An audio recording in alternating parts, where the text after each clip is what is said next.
Eternal Bhagavan by Shantammal, Part 4. In the kitchen, there were no proper jars for foodstuffs, and everything was kept in tins and pots, which would leak and spill and make the floor in the kitchen mucky and slippery. Once I scrubbed the kitchen floor very carefully, and Bhagavan congratulated me on the neatness in the kitchen. I sighed. What is the use, Swami? People will come and spill the oil and scatter the flour, and it will return to how it was before. We must have proper jars and containers. 10 days later, they called me to the hall. Attendants were opening wooden boxes, and there were 6 beautiful jars. You wanted jars. Now you have jars. Take them to the kitchen, said Bhagavan. On inquiry, it was found that some station master had booked them to the ashram for no ostensible reason. Such mysterious coincidences happened almost daily, both at the ashram and in the homes of the devotees. Unless one is himself a witness, one cannot easily believe it, and I found it difficult to convince others that it all happened in front of me, so to say. Such things happen even now. The other day, I was taking a lady visitor to the ashram. I did not feel well and wanted to go home and have some change from eating the ashram rice. But I stayed for the lady's sake, though I did not eat. That day, Subbalakshmi did not stay for food, went home, made some wheat cakes, packed them in a leaf, brought them to the ashram, and gave them to me to eat. She told me that she did not know why and for whom she was baking the cakes until I ate them up. To me, it was clearly Bhagavan's care, but can I convince others? Once I had no money and badly needed some. I prayed silently to Bhagavan, Ramana, how can I get hold of a little money? On the 3rd day, a money order came for me from one Dr. Srinivasa Rao, whom I did not know. It seems he had been reading Bhagavan's life, and on reading the name of Shantammal, decided that it would be nice to send her some money. Once we had to fry a big quantity of snake gourd.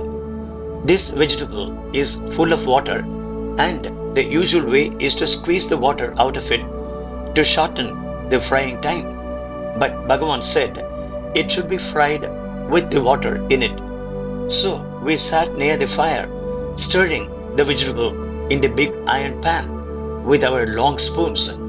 Suddenly, he let go of his spoon and stared motionless. When I looked at him, my mind stood still. Everything disappeared from before my eyes. After some time, he moved, and I also moved. The curry is noiseless. It is time to add the spices, he said. It could refer to cooking vegetables. It could also refer to his poem, Aksharamanammalai, in which he addresses Arunachala. You drugged me with your charm, and I woke up full of knowledge. When the curry of the mind is silent, then is the time to add the spice of wisdom. One day, there was talk in the hall about one of Bhagavan's old devotees who had come under Sri Sai Baba's influence. Bhagavan said, once a man has surrendered his life here, he belongs here. Wherever he may go, he shall return. For him, this is the door to liberation. Once, a devotee arranged for a big feast for all the inmates and guests of the ashram. Bhagavan had a bad cold, and whenever he had a cold, he would not take milk or curds or coffee. The people in the kitchen prepared some sweet pancakes served with almond milk. We were all sad that Bhagavan would not touch them. Chinnaswamy was naturally anxious that the feast should go without a hitch, and assured us that Bhagavan would relent. Raja Iyer started serving pancakes to Bhagavan, who asked him, "Are they sweet?" "No," said Raja Iyer. "Then put some pepper water." I had the almond milk in hand, so I poured it over the cake. Bhagavan flared up. "What I asked for is rasam, and you serve me milk? Go and get some rasam." We had to serve him rasam with one more pancake. He mixed it all up, sweet pancakes, almond milk, and pepper water, and ate this wonderful mixture. After having finished all, he continued complaining. "I asked for one thing and get another. I asked for plain cakes and get sweet ones. I asked for pepper water and get almond milk. You expect the Swami to eat as he is told. You seem to know what is best for you, Swami." The next day, Bhagavan refused to drink coffee. I gave up coffee too, as a penance, and a hard penance it was. A month passed like this. One day, I burst out in tears before Bhagavan. "Swami, I did offend you, but there must be an end to punishment. Please have your coffee." "No, do not think I gave up coffee to punish you. Why should I punish anybody? I gave up coffee because it does not agree with me. Ask the doctor, he will tell you. He advised me to avoid coffee." Then, turning to the audience, Bhagavan added, "It was the same on the hill. I did not take coffee, nobody would touch it, and all would curse the Swami for depriving them of coffee." A few days later, Janaki Amma brought a huge pot of coffee and put it before Bhagavan. "What am I to do now? Coffee has come by itself. Nobody asked Janaki to bring it. Now, if I do not drink it, nobody will touch it, and Janaki will be sorry."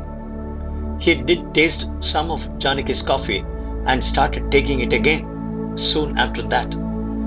You may ask what this storm in a pot of coffee has to do with liberation and realization. Those who have not lived through it cannot appreciate the deep spiritual effect of these anxieties and conflicts. Our eye would hurl itself against the rock of truth, and the rock would not yield. The eye had to yield, and in that yielding was the highest blessing. His anger would sometimes seem to shatter us to pieces, and blessed are they indeed who have seen in his wrath his utmost grace. After serving for years in the kitchen, I became old, my heart got weak, and I could work no longer. I stopped going to the kitchen, and I was wondering what to do next. I did not want to eat without working, nor had I any means to live on my own in Tiruvannamalai. So I wanted to go away to a near relative of mine, a doctor who had been inviting me to come and live with him. One night I dreamt that I was taking Bhagavan's leave and fell at his feet. He told me, "Why do you think of going?